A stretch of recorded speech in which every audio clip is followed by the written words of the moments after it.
Assalamualaikum warahmatullahi wabarakatuh. Perkenalkan, nama saya Ahmad Hidayat Al-Arif dengan NIM D2018-1275. Di sini saya akan mempresentasikan rencana pelaksanaan pembelajaran untuk memenuhi tugas UAS mata kuliah perencanaan pembelajaran PAI yang diampu oleh Ibu Mudrika. Nah, sebelumnya, apa itu rencana pelaksanaan pembelajaran? Yang dimaksud rencana pelaksanaan pembelajaran adalah rencana pembelajaran yang dikembangkan secara rinci dari suatu materi pokok atau tema tertentu yang mengacu pada silabus. Pengembangan RWP dapat dilakukan pada setiap awal semester atau awal tahun pelajaran. Pengembangan RWP dapat dilakukan secara mandiri atau secara berkelompok. Untuk selanjutnya, komponen-komponen RPP. Nah, komponen-komponen yang ada di dalam rencana pelaksanaan pembelajaran antara lain yang pertama, data sekolah, mata pelajaran, dan kelas atau semester. Yang kedua, materi pokok. Yang ketiga, alokasi waktu. Yang keempat, kompetensi inti, kompetensi dasar, dan indikator pencapaian kompetensi. Yang kelima, materi pembelajaran. Yang keenam, media, alat, dan sumber belajar. Yang ketujuh, langkah-langkah kegiatan pembelajaran. Dan yang kedelapan adalah penilaian. Untuk sistematika RPP kurikulum 13, yang pertama, identitas meliputi nama satuan pendidikan. Nah, nama satuan pendidikan ini bisa diisi nama lembaga atau nama sekolah yang dimana tempat Anda mengajar. Misal, nama satuan pendidikan di SMA 02 Diponegoro. Selanjutnya, mata pelajaran. Mata pelajaran ini diisi pelajaran apa yang Anda ajar. Untuk yang selanjutnya, kelas atau semester. Kelas semester ini diisi kelas berapa dan semester berapa, semester ganjil atau genap yang sedang Anda lakukan. Untuk selanjutnya, materi pokok. Materi pokok ini biasa bisa diisi materi apa yang akan Anda ajarkan kepada peserta didik.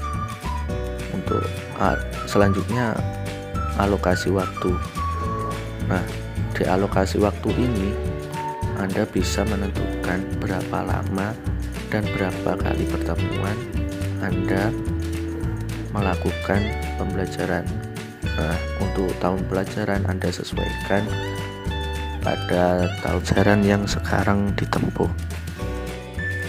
Untuk sistematika yang selanjutnya, yakni kompetensi inti. Kompetensi inti merupakan tingkat kemampuan untuk mencapai standar kompetensi kelulusan yang harus dimiliki oleh peserta didik pada setiap tingkat kelas atau program yang menjadi landasan pengembangan kompetensi. Nah, kompetensi inti memiliki kedudukan yang sama dengan standar kompetensi yang digunakan pada kurikulum tingkat satuan pendidikan atau KTSP. Kompetensi inti ini juga mencakup 4 dimensi yang mencerminkan. Yang pertama, sikap spiritual, dan yang kedua, sikap sosial, yang ketiga, pengetahuan, dan yang keempat, keterampilan. Untuk bagian selanjutnya, kompetensi dasar. Nah, apa itu yang dimaksud kompetensi dasar? Kompetensi dasar merupakan kompetensi setiap mata pelajaran untuk setiap kelas yang diturunkan dari kompetensi inti. Kompetensi dasar berisi sejumlah kemampuan yang harus dikuasai peserta didik dalam suatu mata pelajaran sebagai rujukan indikator kompetensi dalam suatu pelajaran. Kemudian kita memasuki pada tahapan indikator. Nah, bagaimana sih untuk menulis indikator itu? Langkah-langkah untuk menulis indikator: yang pertama, lihat dan pahami kata kerja operasional atau KKO. Yang kedua, tentukan kompetensi dasar yang akan dijadikan indikator. Dan yang ketiga, mencocokkan kata kerja.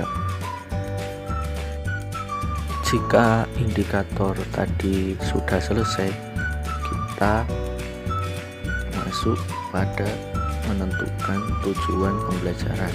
Nah, tujuan pembelajaran ini yang pertama mencakup seluruh kompetensi dasar atau diorganisasikan untuk setiap pertemuan.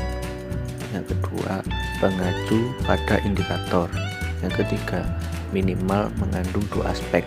Aspek yang pertama peserta didik, dan aspek yang kedua tingkah laku. Selanjutnya, materi pembelajaran. Materi pembelajaran ini berisi rincian dari materi pokok.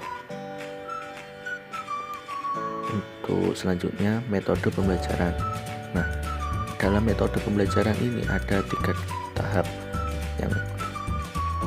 Yang pertama pendekatan, yang kedua metode, dan yang ketiga teknik. Saya contohkan misal pendekatan. Pendekatan ini menggunakan pendekatan induktif. Untuk metode menggunakan metode mind mapping. Dan untuk yang ketiga teknik. Teknik ini bisa menggunakan teknik pembelajaran ceramah, diskusi, dan teknik pembelajaran jigsaw. Untuk selanjutnya, jika tadi tahapan-tahapan tadi sudah selesai semua, kita bisa menentukan media pembelajaran. Nah, media pembelajaran ini adalah media yang digunakan oleh pendidik dalam kegiatan pembelajaran. Bisa tayangan slide atau buku pedoman mata pelajaran. Jika media pembelajaran tadi sudah selesai, selanjutnya kita menentukan sumber belajar. Sumber belajar terdiri dari buku pedoman mata pelajaran atau segala sesuatu yang dapat menunjang kegiatan pembelajaran. Untuk selanjutnya, kita menentukan langkah-langkah kegiatan pembelajaran. Nah, langkah-langkah kegiatan pembelajaran ini terdiri dari pendahuluan, inti, dan penutup. Nah, apa saja yang ditulis pada tahap pendahuluan? Yang pertama, pada tahap pendahuluan kita menyiapkan peserta didik baik secara psikis dan fisik untuk mengikuti kegiatan belajar mengajar. Yang kedua, mengajukan pertanyaan terkait materi yang sudah dipelajari. Yang ketiga, mengantarkan peserta didik pada suatu permasalahan atau tugas yang dilakukan. Dan yang keempat, menyampaikan pokok-pokok materi pembelajaran. Untuk tahapan yang selanjutnya, kita memasuki pada kegiatan inti. Nah, kegiatan inti ini model pembelajaran yang memuat 5M, yakni mengamati, menanyakan, mengumpulkan, mengasosiasikan, dan mengkomunikasikan. Dan untuk tahapan yang terakhir, bagian penutup. Apa saja sih yang ditulis pada bagian penutup ini? Yang pertama, membimbing siswa untuk membuat kesimpulan materi pembelajaran. Yang kedua, melakukan evaluasi, penilaian atau refleksi. Yang ketiga, memberikan umpan balik terhadap proses dan hasil pembelajaran. Memasuki sistematika penulisan RPP yang terakhir, yakni penilaian.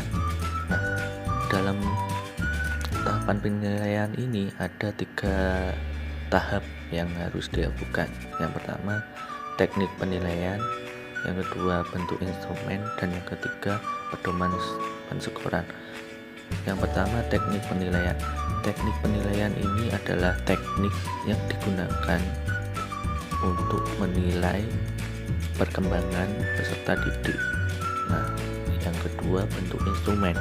Bentuk instrumen merupakan suatu instrumen yang digunakan untuk menilai sejauh mana perkembangan peserta didik.